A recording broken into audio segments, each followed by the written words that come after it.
Good morning, everyone. Happy Monday, September 13th. We're almost halfway through September. How did we get here? I don't get it. It is 67 degrees this morning. It's really feeling like fall out there, y'all. I'm not okay. What is my screen doing?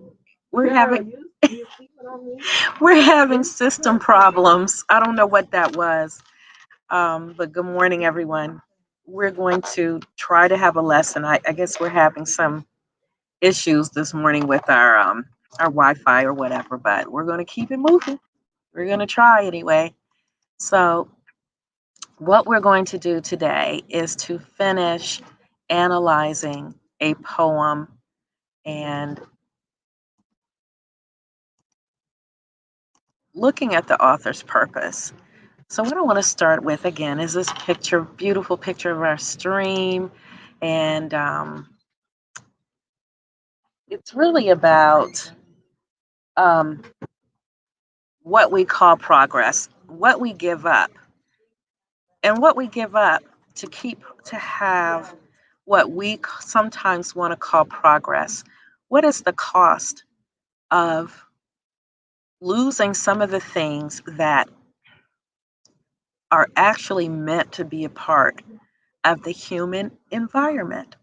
So, this is the poem we're going to take apart today, chunk by chunk. Sometimes when you're reading these poems, you just stop and you're like, what? I don't understand. But we're going to really analyze it for what the author's intent was with this poem. Um, so, I might as well get started then. Oopsie. And give me one second to find my lesson. I'm losing my mind. So we're going to start with how the author uses rhetoric to state his or her point of view or purpose. And why do we use rhetorical devices? We talked about some of them last week. Um, Metaphors. We talked about um, hyperbole or exaggeration. So those are some of the examples. But why does an author use rhetorical devices? And it's to convey ideas better and enhance arguments, make stronger arguments. And so they're used to explain, analyze, emphasize, or bring ideas together, and also to persuade. So, part two, this is the part two of our lesson, and we're done. How did Robert Frost use rhetoric to deepen the meaning of this poem? Let's take a look. So, what I'm going to do is to give us a start here, and we're just going to take it apart little by little. So, how does Robert Frost use a series of rhetorical questions to create meaning in a brook in the city? In this lesson, you're going to learn how to analyze an author's use of rhetoric to deepen meaning by examining the questions in the text.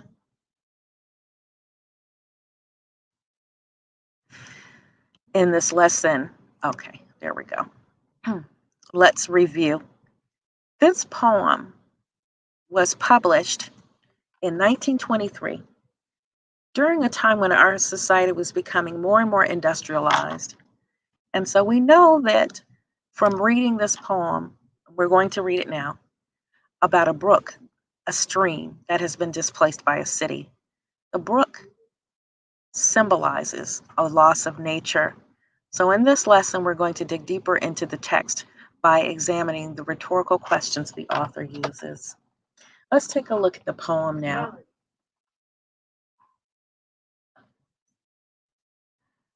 So it's called A Brook in the City by Robert Frost. He lived in New Hampshire, New England, 1923. The farmhouse lingers, though averse to square. With the new city street, it has to wear a number in. But what about the brook that held the house as in an elbow crook? I ask as one who knew the brook, its strength and impulse, having dipped a finger length and made it leap my knuckle, having tossed a flower to try its currents where they crossed. The meadow grass could be cemented down from growing under pavements of a town. The apple trees were sent to start hearthstone flame. Is water wood to serve a brook the same? How else dispose of such an immortal force no longer needed? Staunch it at its source with cinder loads dumped down. The brook was thrown deep in a sewer dungeon under stone, and fetid darkness still to live and run, and all for nothing it had ever done, except forget to go in fear, perhaps. No one would know, except for ancient maps, that such a brook ran water.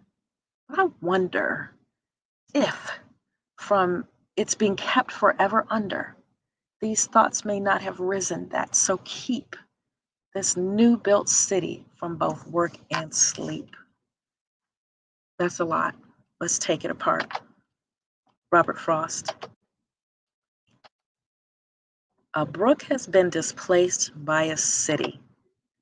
Rhetorical questions. Let's review. A rhetorical question implies an answer and is posed to make a point. Remember, often that you don't get an answer because the point is obvious or clear, even stated in the poem.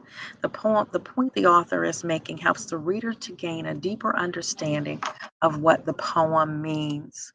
Rhetorical questions are important because they emphasize the author's message more than a direct statement by engaging the reader. In fact, they're often posed as challenges for the reader to consider. Robert Frost. Did you get my point, even though it's written as a question? Here's a rhetorical question. Can't you do anything right? What I'm saying is, you always fail. What business is it of yours? My point is, you're nosy.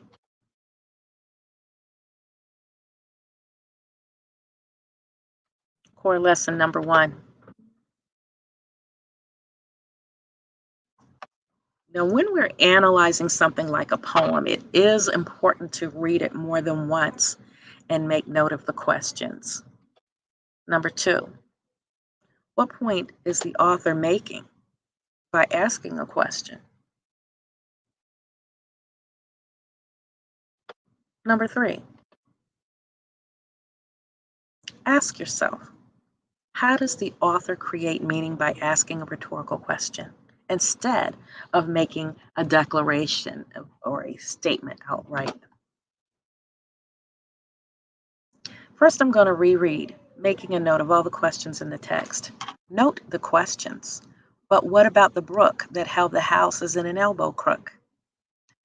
Is waterwood to serve a brook the same?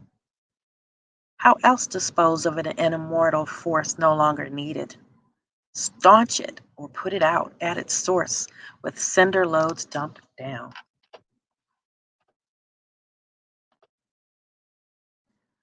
So again, the poem, the house lingers, though averse to square with the new city street it has to wear a number in.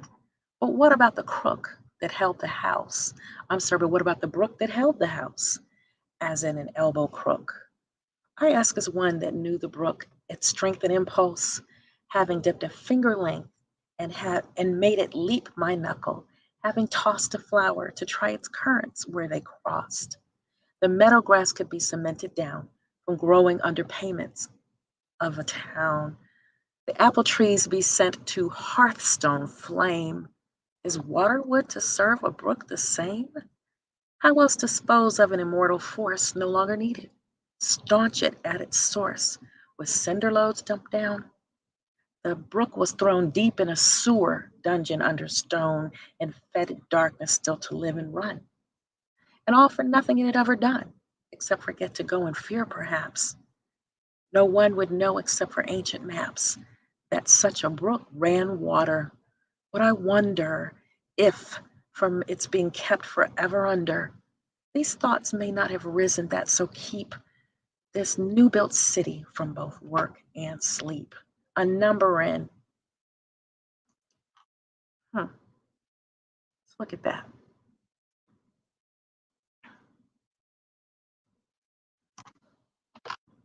Is water wood to serve a brook the same? These are our questions. But what about the brook that held the house as in an elbow crook? Is water wood to serve a brook the same? How else dispose of such an immortal force no longer needed? Staunch it at its source with cinder lobes dumped down. Let's go. What are we saying here? Tell me what you're saying. What is the author saying by asking a question? What are we talking about? What statement is the author making by asking a question? Tell me. That the brook has been moved and forgotten, but it left the house vulnerable. Like the apple tree cut down to burn, man thinks the brook can be used to serve his needs. Frost suggests an immortal force like the brook, immortal means having life forever, can't be disposed of man, but just abused. The brook is a strong force that not even man can quell. Core lesson number 3. The farmhouse is deteriorating. How does the author create meaning by asking a question instead of making a declaration? You can't just get rid of a brook or something because you no longer see need for it, right? And Frost wants us to consider the cruelty of putting the brook in the sewer. And he's saying that we destroy nature. When we do that, we put ourselves at risk. So he never meant for the reader to answer those questions because he's making a point. Instead, he challenges the reader to think about the choices that humans have made to destroy the natural environment and to consider if this is the best way to manage our natural resources. By asking a question to make a statement, Frost persuades his reader and conveys his message in doing so. What does the author mean by asking these questions?